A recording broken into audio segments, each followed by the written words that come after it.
Vamos ahora hasta el Congreso de la ciudad, donde se refrendó el compromiso por proteger la vida y profesión de los comunicadores y defensores de derechos humanos. Veamos de qué manera.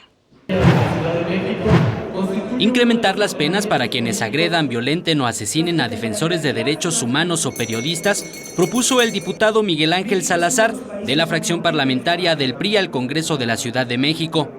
Actualmente la violencia que sufren las y los profesionales de comunicación no proviene únicamente de particulares y de grupos criminales, sino también de las propias autoridades. A través de la iniciativa que busca reformar diversas disposiciones del Código Penal y la Ley del Secreto Profesional de Periodistas, ambos en la Ciudad de México, el legislador argumentó que es necesario realizar las adecuaciones, dado que México es el segundo país más mortífero para el ejercicio periodístico.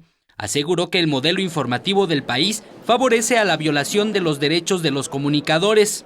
Es indispensable que se les asegure la tutela de sus propios derechos humanos, en este caso, una adecuada procuración de justicia para que puedan desarrollar sus actividades sin obstaculación alguna.